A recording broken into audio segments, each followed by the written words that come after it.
They say a ring is a promise of love eternal, but promises can sour, and love can rot. I have circled the fingers of brides, widows, and thieves, and every time I have taken more than I gave. I am the widow's ring, and my story is carved in loss.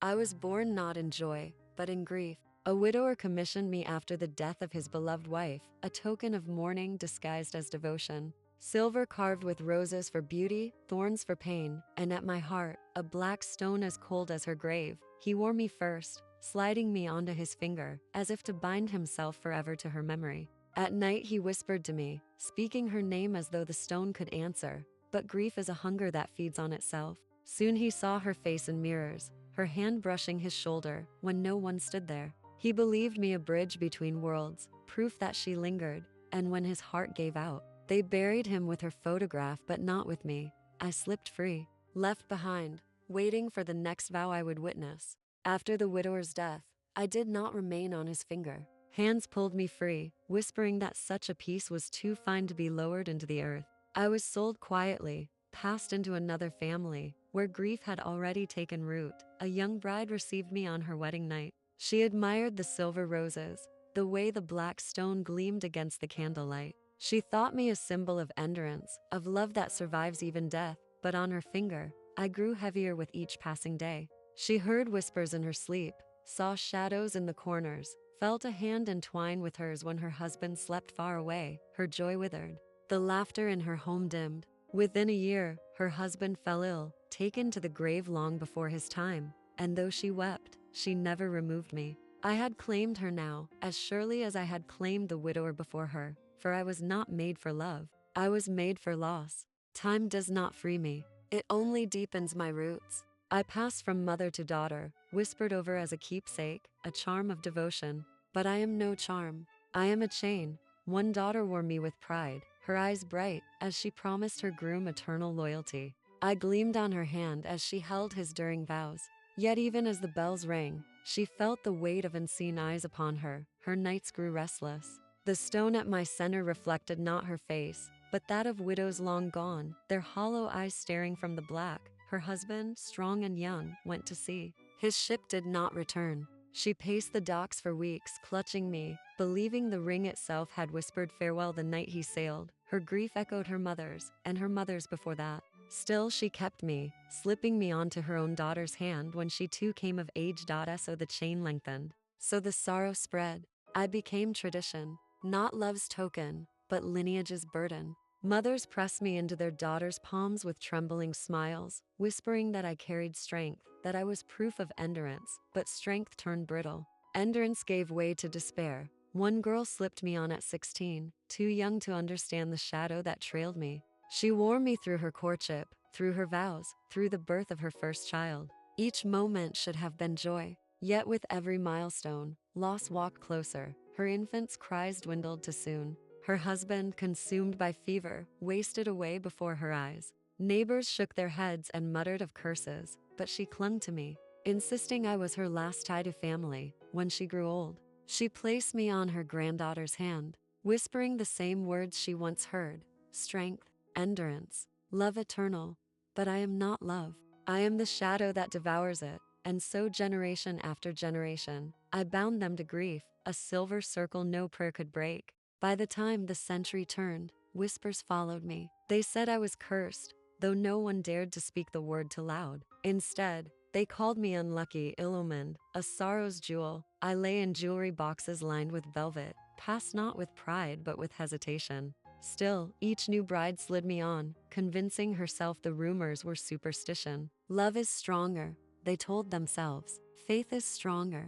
But love faltered. Faith cracked. One husband drowned in a river, another fell from his horse, another vanished in war, leaving nothing but a folded flag. The women clung to me, even as they wept. They believed I kept them bound to the ones they lost. Yet the truth was simpler. I was the thread that stitched their mourning together. Generation after generation, even outsiders began to notice. Guests at weddings looked away when I glimmered in candlelight. Priests hesitated before blessing a union where I adorned the bride's hand. I had become more than jewelry. I was legend, and legends do not die easily. I was no longer just a family's secret.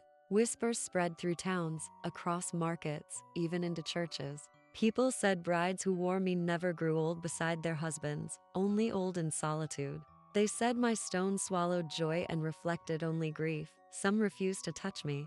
Jewelers wrapped me in cloth before handling me. Priests turned their gaze away. Yet still, I endured, because curiosity always outweighs caution. One merchant bought me cheap, thinking he could sell me dear.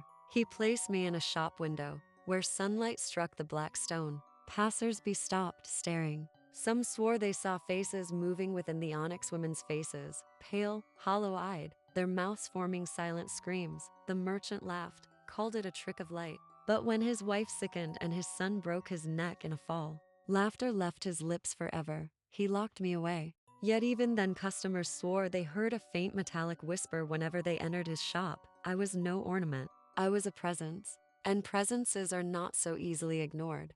At last, fear grew stronger than tradition. One bride, pale as lace, refused to wear me. She claimed she dreamed of widows standing at her bedside, whispering her name in unison. Her family insisted custom must be honored, but she hurled me across the room, swearing she would not bind herself to my shadow. The stone cracked upon the hearth. For a moment, silence. And then, a sound no one could mistake.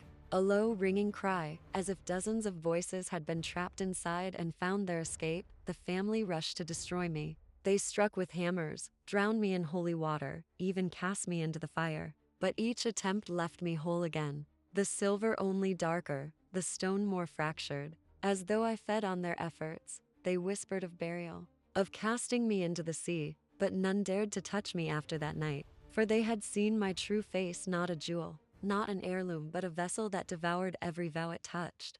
They gathered in secret, torches flickering as though the walls themselves leaned closer to listen. The ring lay upon a wooden table, its silver blackened, its onyx veined with fractures that glowed faintly in the dark. One man raised a hammer, his hands trembling. The first strike echoed like thunder, yet when the dust cleared, I remained untouched save for deeper shadows carved into my band. The hammer fell ill that same night, his lungs drowning in fever. Another tried fire. Flames licked the stone until it pulsed red, yet when they cooled, the ring gleamed cold as ever. His house caught fire weeks later, leaving nothing but cinders and me, waiting in the ash. Desperation turned to horror. The villagers carried me to the edge of the sea, casting me into the waves. They watched me sink, believing at last they had freed themselves, but storms carried me back.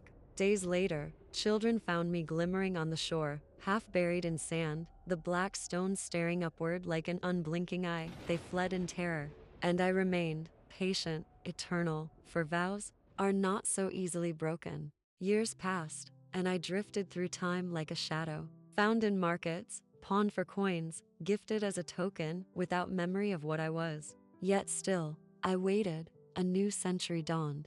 A young woman, modern in spirit, yet bound by old blood, slipped me onto her hand in a moment of whim. She did not know the stories, only that the ring was said to be her grandmother's. The world around her was brighter, faster, louder, but I remained the same. In mirrors, she saw her reflection twist, her smile bending into sorrow.